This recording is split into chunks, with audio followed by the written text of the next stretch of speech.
Hi, it's Heather Boyd from Nurture Squared with another interview with an entrepreneur and mom.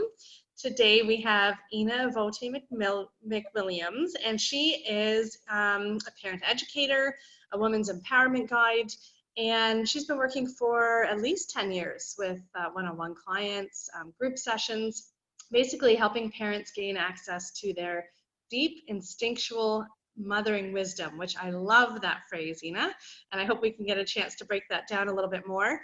I'm excited to talk to you because as a mom and an entrepreneur working with moms, I think there's a lot that we can talk about in terms of unpacking that balance of parenting and the priorities of connected parenting. So welcome, Ina, and thank you for meeting with me today. Thank you, Heather. It's such a nice way to connect, and thank you for having me.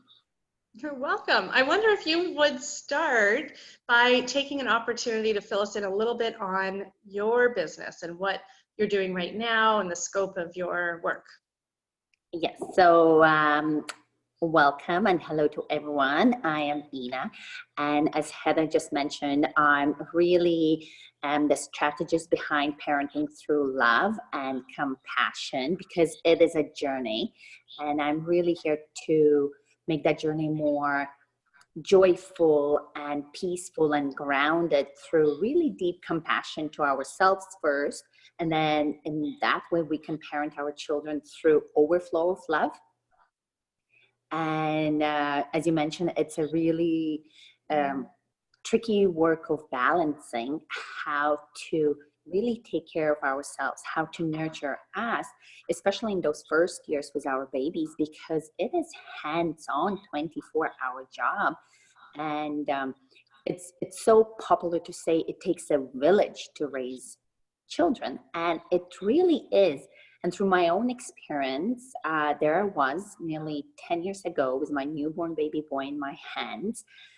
And I was so lost, as in what felt really instinctual to me to do was completely opposite to what my friends told me to do, what were societal norms, what my doctors told to me.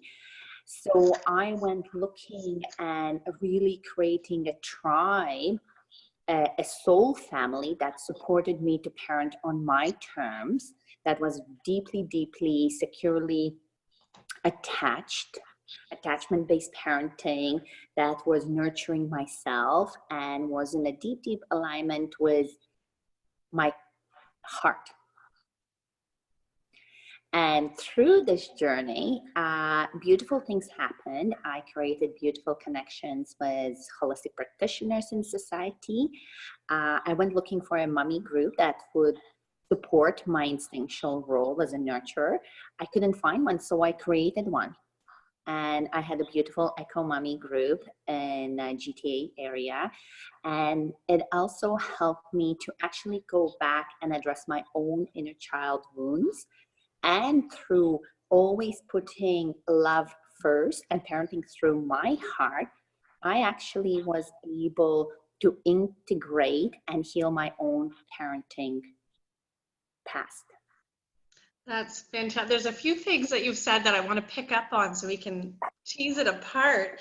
But I mean, the first one really is that challenge that we have as entrepreneurs who are also nurture-based parents, because entrepreneurship, I mean, let's face it, parenting is 24/7, but so is running a business. It never really ends. In some respect, I suppose our work with families and within our own family somehow ebbs and flows because it's the same content or the same purpose, to be able to make connections, to make those meaningful. So that resonates with me, Ina. But one of the things that you had talked about that early on really made a difference, and it comes up over and over and over again, is this idea of being able to find our tribe. Now, certainly the reason that I've connected with you was that you had popped up on my Facebook feed when you started your Facebook group, Parenting with Love. And it was clear to me then, and it has certainly built since then, that this was a group about creating a tribe for parents that are wanting to just get that boost of what they are trying to do with parenting, with connection. exactly. I found that. Just a few months, I think it was actually November when that idea came to me, because I was leading mommy groups and I'm running workshops and master classes and seeing clients at my home one-on-one. And I felt that, yes, parenting is very demanding and it can appear very challenging at some days, some months for others. And that I really wanted to create this portal space where we can elevate each other, where we can shift our mindset from hardship and impossible to rather hold the space for each other and feel that we're nourished at a different level, that we can complain and there's always room to cry and crash and be angry, sad, or mad, because those are very validated emotions when you are in the moment of parenting. But then what? Let's make a conscious choice and have someone that you can reach to that tells you this is okay and it is your choice to rise. It's your choice to expand and really tap into your heart and soul to become a better parent. And then when we look at the science from a few last decades, I'm sure you know all about it, it is that each positive connection that you make with your children, each positive connection that you actually make with yourself in your mind, when you apply that deep radical self-love, when you apply that really, really juicy compassion to self and to those around you, that's when I say the magic happens. That's when you like, oh, I just shifted. Oh, I chose different this time. I chose to tune in and really listen to my child through the eyes of curiosity and openness and from my heart, not from my head that should, could, would. And then you see that ripple effect go so far and wide into your children, into your partner, into your community, into your family. And it becomes easier every time you shift, every time you elevate, every time you consciously choose to do better and not go back to those old patterns that keep us pulling back or sabotaging despite our best efforts. And when it comes to parenting, you mentioned there's so many books, there's so much information around and everything. And yes, knowing is amazing. Learning, reading, writing is absolutely amazing. I guess what I stand for, let's use this information and really transform. Let's become that parent. Let's really commit to be the one that you truly know you are in your heart already. Well, you know what I hear in what you're saying too is, you know, especially with some of the criticism around social media, is that we're seeing just the good side and we're not being vulnerable and open. This is certainly, from what you're saying and what we've both talked about with each other before, it's not about perfect parenting. It's about feeling that shift. And it really is, it's a dramatic shift in the vibe and the connection and just the whole flow of things when we choose to connect instead of correct, or when we choose to slow down and understand someone well instead of try to not discipline, but trying to control the situation. Mm-hmm. That it's that contrast between imperfect parenting that is shifting away from where we envision ourselves to be, toward making one step towards something a little closer to what we'd like to be. Absolutely. If my daughter was there, we have this huge pink pin and it says perfectly imperfect. And that's totally me, because I don't believe in perfection. If there is actually even such thing as perfection, right? Because it just puts that added pressure on you. And I believe we as mothers, we already kind of put this role on us to be the core nurturers and caretakers for our families in most of the family situations, but rather be authentic and honest and true. And that brings me to my intention. So what is my intention in my family? Like, I want true connections. I want to be emotionally available. And I really want them to have that inner knowing of who they are and how they are in the situations. Like, I'd for like to example, ask, oh, sorry, yeah, go like ahead. when I was a child, I had a beautiful, beautiful childhood, but there were parts of my childhood that were hard, actually quite traumatic, to be honest. As I did witness domestic abuse, I witnessed abandonment, and I witnessed my parents being way too busy with their own adulthood. On one hand, it also gave me that freedom to really tap into what I'm feeling. And I found my biggest therapy was nature. And I still believe nature is absolutely, I'm like such a nature kid. But where I want to go with that is, let me just track back. Being really honest. So my intention is to be honest, because we as adults, we go through ups and downs, and life happens around us. And yes, I have control on how I respond to the situation.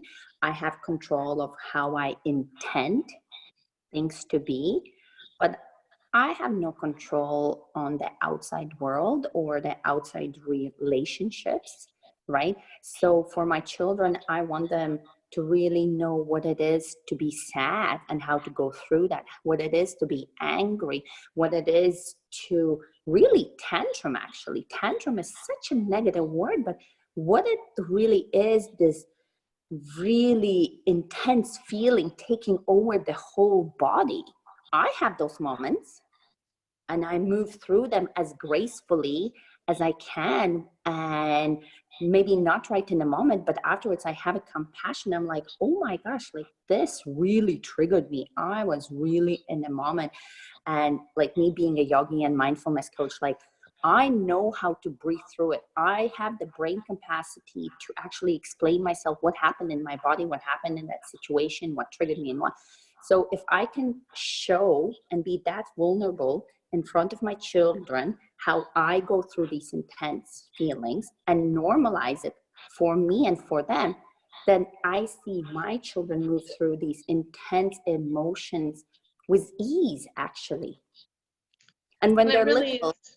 when they're little, I'm holding them, right? When they're toddlers, I'm next to them, you know, and my 9-year-old is like, Mom, like, give me space, you know, but I'm still right there. And also allowing them that, allowing myself that it might take whatever time it may, and allowing my children that it takes what it takes, instead of like, come on, let's move on, like, you know, like, let's go back to happy land. And one of my biggest pet peeves of, oh, let's distract, and let's just, oh, here's a shiny toy, or here's a candy, or let's go to the game and let's just forget about what just happened. I mean, Yeah. children, they already go in and out with such ease. Like, they might be tantruming, and 5 minutes later, they're like, yeah, happy ducky, you know? Yeah, they So, don't, kids don't hold grudges the way adults do. They let it no, go. They're in the present. I know. I think one of the things too that it sounds like you're saying is we're not trying to protect our kids from feeling these big emotions. We're simply helping them navigate through them so that they have that resilience to get through what inevitably will happen in life, which is that they will experience challenges and they need the skills to get through it, not the skills to avoid it. And I usually quote, and I can't think of the name behind the quote, but it is not to toughen our kids to survive in the rude, cold world, but rather raise them so loved, so nourished, so snuggled up that they make the world more compassionate. They make the world more loving and caring around them. I should find them out for that. Yeah. Well, and one of the things that you had said earlier, Ina, that I want to make sure that we unpack a little bit is just how much parenting our children, when we have the intention to be connected parents, helps us heal from trauma helps us heal our own challenges, and with or without significant trauma, we've all experienced frustration and disappointment, certainly some more than others, but that ability of filling that parenting role with compassion in a way that heals our hearts. I wonder if you could speak a little bit to that process or that journey that you talked about in healing. Yes. So I usually talk about the love formula. So love, L stands for listen, O stands for observe, validate, and empower. So me being born into motherhood has been the most, I don't know, healing therapy that I ever could even imagine. Because I had gone to therapists on multiple occasions and different types of therapies. But there's nothing that you becoming a parent, and parenting is a relationship two ways, right? And when it comes to your children, they have this infinite, unconditional love to their parents. I mean, I do. And I think back to the things my father did, or my mom, or my aunt, not directly to me, but in my childhood. I have all the reasons to really hate them. But yet, as a child and as an adult child, there's this love that is so grand for them, that capacity to forgive. So being with my own children and being vulnerable and making a mess over and over and slipping, yet also owning it and speaking about it, even when they were little children, and really saying, this is about me. This is not about you. And you were in my space, and we can go through this together. And now that they talk, like, I honestly come out and apologize and explain, you know, in the grander way. And they just have such forgiveness and love through it, especially if you come really honest about it. Well, and it's reminding me of something that I say to parents often, which is the best way to change child behavior is to change your own behavior. Totally. Because we are the role models, we're the mentors, and we're the ones setting the tone, and we can fall into that trap of deprecating comments around not parenting the way we want, or we can do what your Facebook group, Parenting with Love, is doing, which is to lift ourselves up through aiming towards the kind of parent that we want to be today, and just having that for this moment. Exactly. And just having that awareness that, oh, this is something not sitting well with me. And instead of just forgetting about it, like really just sitting with that and saying, okay, like, it's coming up for a reason. Something is not sitting well. And that's how it starts, with awareness, right? And then if you find something that resonates with you, that really activates you to try something different, that inspires you to, oh, this really sits well with me, you know, I'm just gonna listen to my child without agenda, without debate, without thinking what I'm already gonna reply, without rushing through the process. And it's really not that complicated, yet it is assumption that parenting is only one way. And that, unfortunately, usually is rooted in our own parenting, how we were brought up. It is also rooted in very historical roots, where being very independent and strong and emotionally actually numb was celebrated in our society.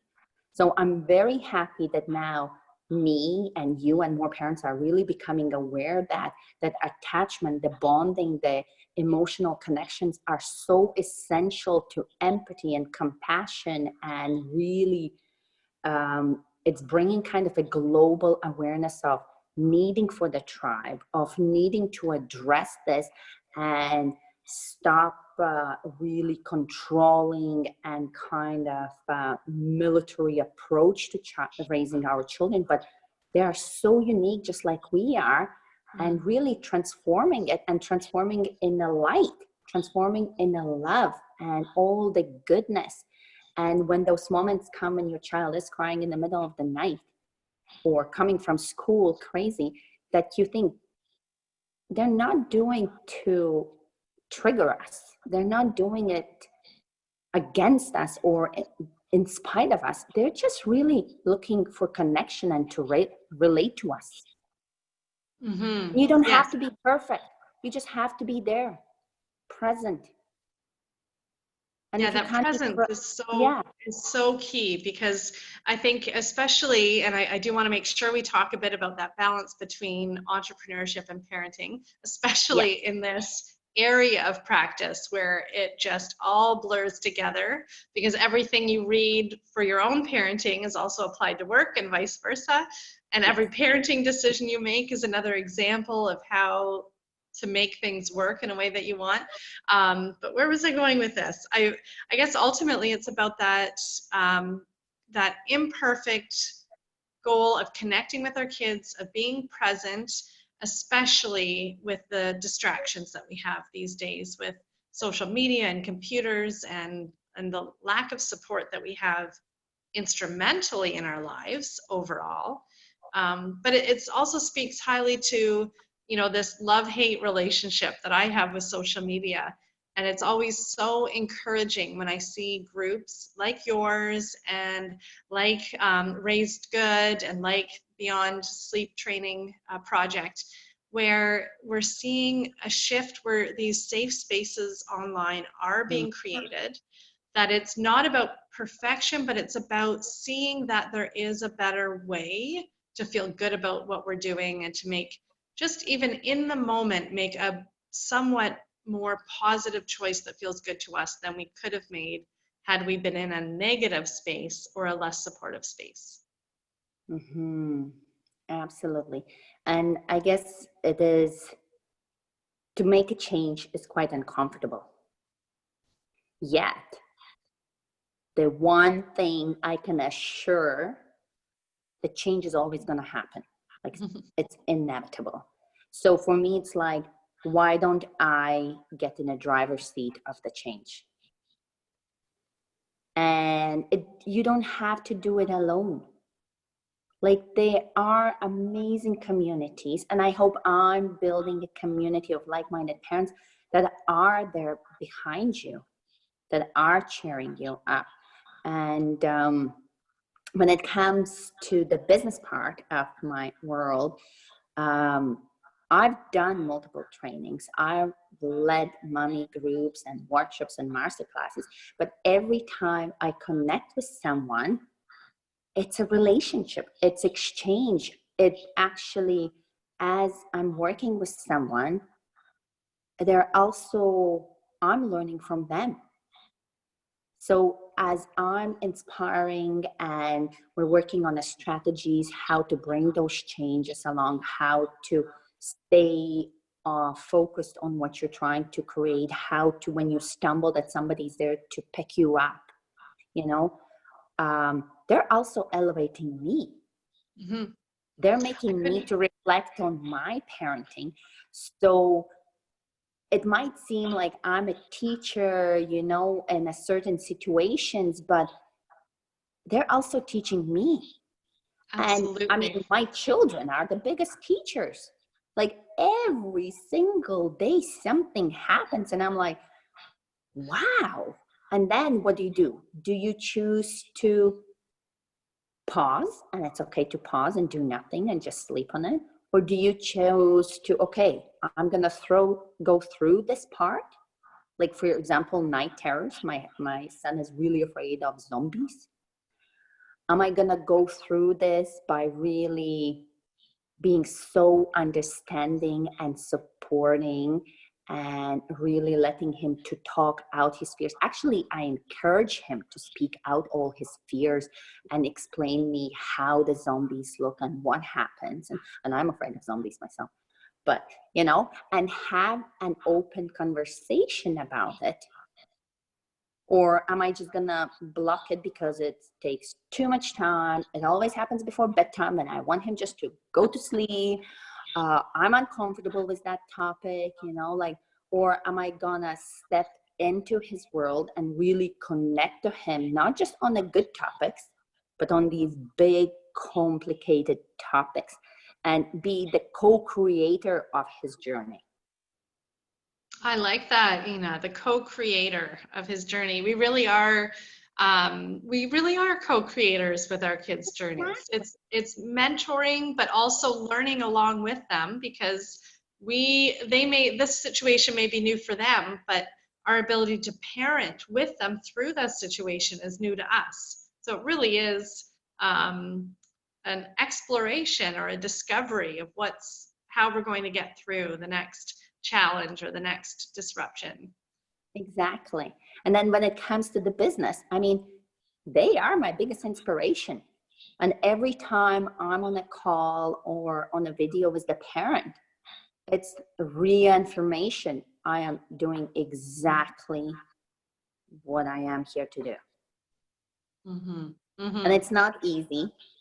And sometimes it is complete mess.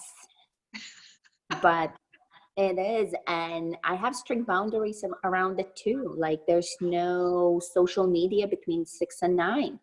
There's no phone, internet, computer between 6 and 9. If I have something going on, we have a deal that I have to inform them ahead of time, like my husband and my kids, so they know, so they kind of make it special for them as well. And Sundays are completely off limit. Only my international family is allowed to communicate, right? And at first it seemed really like, what the heck? Like, no. But then it is so amazing. I'm going to have to take a note from you on that. I'm much earlier in my business than you, and boundaries around time are certainly, it's on the top of my list for this year for working out a bit more.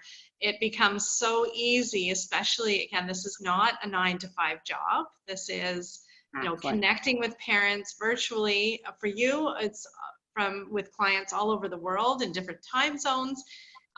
Social media posting and getting the word out there and marketing, and it could be always, always, always on.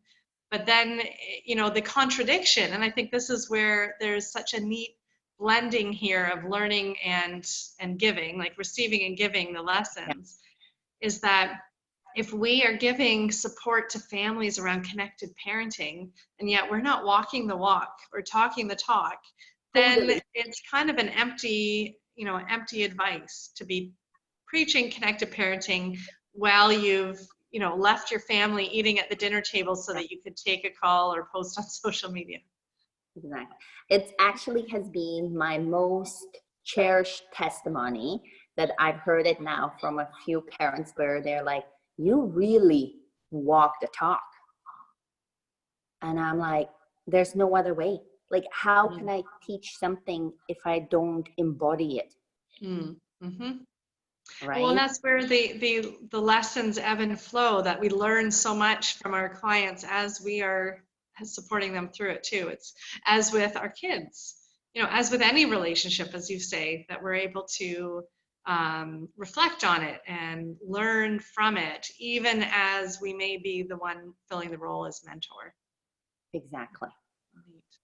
I wanted to finish up, because I'm seeing our time is going. I wanted to finish up by just bringing it back to a little bit about what you do. I know you're in Goderich, Ontario, and we were chatting a few weeks ago about Captain Fat's Fish and Chips that's still there, that I used to go to as a kid. Still there. I know. Yeah, and so I love Goderich, but certainly you help clients all around the world, but would you say most of your work is done online, or do you have groups that you run in Goderich as well? So currently most of my work is online, but I do support a few groups around here in Goderich and Stratford, and I still travel back to my old homeland, Toronto and Mississauga, once in a while. And here's the thing, I don't want parents to think, oh, this is another workshop I have to go to. This is another appointment that I have, which means I have to take time either work, away from cooking, away from playing games with my parents.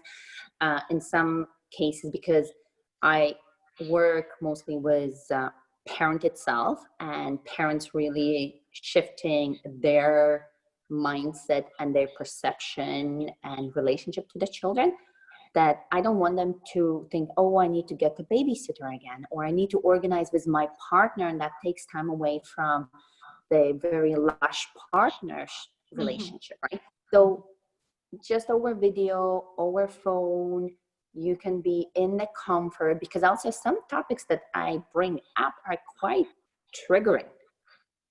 So they are in their safe space, and I do some energy healing that I really hold their hearts in this, beautiful ways where it's just complete acceptance of everything that comes up. So online, yes, we really limit media in our house, yet there's also beauty to it, like we're connecting, and me having ability to connect to a mother in Australia, or to connect with a client that I had in France and Paris, and time differences always are a bit crazy, but really have provided this portal of connection, because time and energy, like it just kind of goes beyond. Yes, absolutely. I hear you. And certainly, as much as I love Goderich, there would have been no way that I'd be driving all that way to meet with you. So, the hooray for social media and the plus side of it too. And you should meet me. I moved here 2 years ago. And and again, it's one of those things everyone says, oh, let's move out of the big city, move to the country. Well, I did it. And I just really walk the talk. Like if something amazing comes to your mind that really inspires you, that makes you dance and wiggle, like, oh my gosh, I'm going to have weekly dates with my daughter because it makes you smile and act. Just do it. I love it. I think, although there are more questions I want to ask, I think that is a perfect way to end today. Just whatever makes you want to dance, and just do it. Just do it. I love that. Yes. Sorry, I was going to say any final words, so go ahead. So final words is really just start small. And every time you are with your children, especially in those in-between moments, like in a car, between the activities, or when you drop them off to school, quite often we just kind of zone out and go into autopilot, especially as parents, just autopilot driving. And sometimes we realize, how did I get there, right? Use that moment as connecting, use a powerful mantra, or use really tapping in with your children, like singing songs loud, or asking, what's the craziest idea?